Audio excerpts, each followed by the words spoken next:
ko amanyon semwa na MPP amanyoko no de kwa akogina enka de tete na be de chire former vice chairman e de MPP amanyoko no e na afi enka ne kwa maburu do mfefo de MPP ko na Samia Wuku wo mo akeka wo ho abom na afi Friends of Baumia wetima kopie mo e wo party officer akofa krata di adanse ese mampanyina be de chire Dr. Alhaji Mahmoud Baumia e bre no so se wo bie mu a obepre mampanyini edi bre no MPP amanyoko ni de mo Kane Vice Chairman Emma NPP amanyuko no ya kane no yemebno dom frefo edema amanyuko no Same Ewuku ene Friends of Baumia ka wo boma omodi omani echre MPP amanyuko no headquarters dokofa krata edema mampanyi abedi echre Dr. Baumia sedebeya mampanyi di pre no obetumi aprebi edi amanyuko no abrom koju honom no opanyi na bodiko no enim Fred Owawe insembe oditu dwa ene se obai so befa krata edi mampanyi abedi echre na mbrepemo no mampanyi na nkasa de nensem eba betudwa.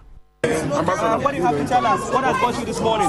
Well, we came here to pick the forms for Dr. Baumia. That assignment has been completed, and so we're going back to the office.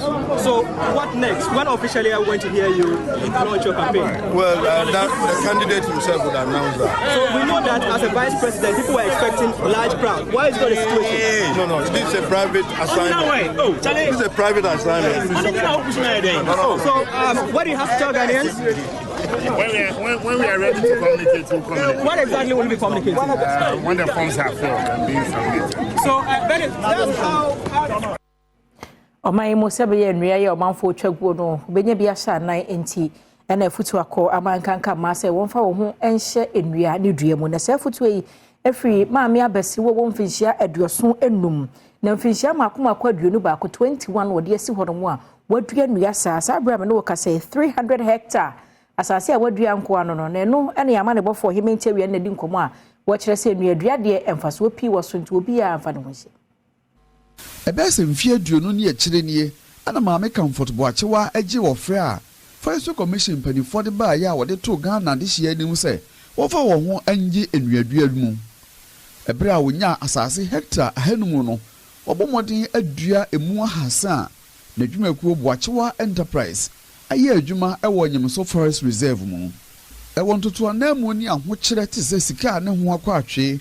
apafo wode won bɛyɛ adwuma na wonya ni nyina achi no wadua nnua bi te sɛ odum wawa emre ni mahogany ni de keka ho a ne kase be se park mako ahanum aduosi ehu se nnua pa na eyira enti se edua we na ebri bedu kran me bi kran me nisu ababi na afi forest force timi di honom eye adwuma manyino but adwuma ni nti on se me ho odin is obonya me ajapade ho ban ya nyame nso hwe oso enti kametu obia fo se wa hodin dia onuanua ni bi na yemfa mo o man Ghana nanso ohawo ne amiedi a maame boachewa fa mu nyina achi no enne oba bete so mfaso a Forestry Commission adwumakuo no a panimpa woda no John Alote akọ aprobo e wo sakwa ebretu mu nanso ebra mpanimfo ekọ sakwa ebretu mu no wamfa no ahogoro so a won ma hye tintim kwa mu ya we ne amiedi a maame boachewa na adwumafo da bia wo fa mu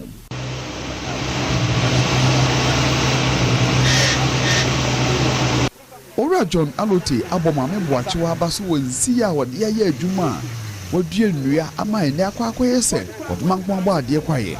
This place was degraded, so 500 hectares was allocated to Boachewa Enterprises to develop as a plantation site. As we speak today, they've developed about 300 hectares.